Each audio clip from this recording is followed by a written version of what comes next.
बहुत समय पहले की बात है। एक छोटे से गांव में माधव नामक ब्राह्मण रहता था। लोग उसे अढ़ैया ब्राह्मण कहा करते थे, क्योंकि वो रोज अपना भोजन ठीक 2.5 किलो ही खाता, न कम न ज्यादा। माधव को ये नियम उसने स्वयं पर लगा रखा था। ये उसकी कसम थी कि वो जीवन भर इस मात्रा का ही भोजन करेगा। लेकिन उसका स्वभाव लालची भी था। वो हमेशा चाहता था कि लोग उसकी प्रशंसा करें, उसे इज्जत दें और उसे माने कि वो अनोखा है। माधव रोज गांव के पालनहारों, राजाओं और तीर्थयात्रियों के बीच जाता, उन्हें उपदेश देता, कुटीरों में भोजन पहुंचाता। लोग उससे सहायता मांगते और वो कभी नहीं कहता ना, लेकिन वो सहायता के बदले बहुत बड़ी दक्षिणा चाहता।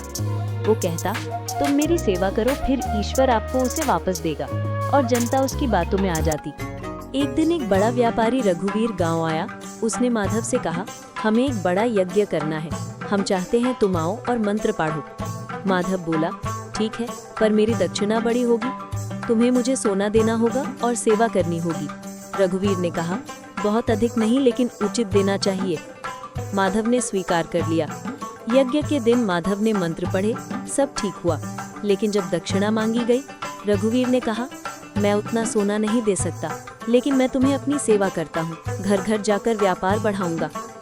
माधव को ये प्रस्ताव मंजूर था, पर इस बीच एक रहस्यमयी साधु गांव आया। वेतनहीन, ऊनी कपड़े पहने, साधारण दिखने वाला। साधु ने मधुर आवाज में कहा, माधव जी, तुम नगर में आओ, एक महान कार्यक्रम बोलो। माधव ने सोचा, यह अवसर मुझे महान दिखाने का है। वो साधु के साथ निकला। रास्ते में साधु ने पूछा, माधव जी, तुम रोज 2.5 किलो ही भोजन करते हो, पर यदि अवसर आए और अधिक मिले तो क्या तुम उसे ग्रहण नहीं करोगे? माधव ने झूठ बोला, नहीं, मैं अभी भी उतना ही खाऊंगा। साधु मुस्कुराकर चुप हो गया। नगर पहुंचने पर एक विशाल सभा लगी। राजा भी वहां आए थे। माधव ने घोषणा की, मैं आपकी सेवा करूंगा, पर मेरी शर्त है, मुझे सोना और भव्य दक्षिणा देना होगा। राजा ने कहा, तुम महान हो, पर यह मांग बहुत अधिक है। भीड़ ने विरोध किया। तभी वो साधु सामने आया और बोला, माधव, तुम महान दिखना चाहते हो, पर महानता केवल मांगने से नहीं आती। यही मेरी परीक्षा है। साधु ने अपनी धोती खोली और उसमें बहुत सारा सोना और आभूषण दिखाए और कहा, ये सब मेरा है, क्या तुम इसे अस्वीकार कर लोगे? माधव चौंका। उसने सोचा कि ये क्या कला है, पर उसने हिचकाते हुए कहा, ये तुम्हारा धन है, मैं नहीं चाहूंगा। साधु मुस्कुराया, ठीक कहा। तभी सामने एक भूखा बच्चा आया। साधु ने उससे कहा, दे दो यह आभूषण इस ब्राह्मण को। माधव ने मना कर दिया, कहा, ये तो तुमने ही दिया, मैं नहीं लूंगा। भीड़ ने ताली बजाई, पर साधु ने फिर कहा, स्वयं महान बनने की इच्छा ठीक है, पर सच की परीक्षा बड़ी है। कुछ समय बाद गांव में अकाल पड़ा, फसलें न चली, लोग नहीं खेती कर पाए। माधव ने यज्ञ और पूजा की, मंत्र पढ़े, पर कोई प्रभाव नहीं हुआ। लोगों ने कहा, माधव ने जो अत्यधिक मांगा, उसने संतुलन बिगाड़ दिया। माधव को ये सब देखकर बड़ा दुख हुआ। वो साधु को ढूंढने निकला। माधव ने गांव-गांव जाकर पूछा, कौन वो साधु है जिसने मुझे ये परीक्षा दी?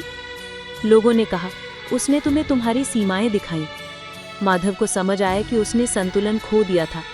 वो मांगने और दिखावे की लालसा में गिर गया था।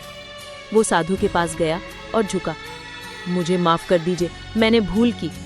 साधु ने कहा, माधव, ये अज्ञान नहीं, बल्कि अहंकार था जिसने तुम्हें बांधा। यदि तुम सेवा भाव से काम करोगे, ना कि दक्षिणा की चाह से, तभी तुम महान बनोगे। माधव ने गांव लौटकर घोषणा की, अब से मैं बिना मांगे कोई दक्षिणा नहीं लूंगा। यदि मुझे कुछ दिया जाए, मैं उसे विनम्रता से स्वीकार कर लूंगा। और सच में उसने गरीबों की सेवा शुरू की। उसके पास जो था वो सब बांटने लगा। धीरे धीरे गांव में शांति लौटी, खेती चहल पहल हुई, गांव में खुशहाली फैल गई। वो सभी बच्चों को अपने पास बिठाकर अच्छी अच्छी बातें बताता, कहानी सुनाता। अब वो घमंडी नहीं रहा। हमें इस कहानी से क्या शिक्षा मिलती है? यदि हमारी हर बात मांगने की हो, तो अंदर अहंकार बढ़ता है। सेवा तभी पवित्र होती है जब हम बिना अपेक्षा के दें। जितना चाहिए उतना सही है, अतिशयता हमेशा नुकसान देती है।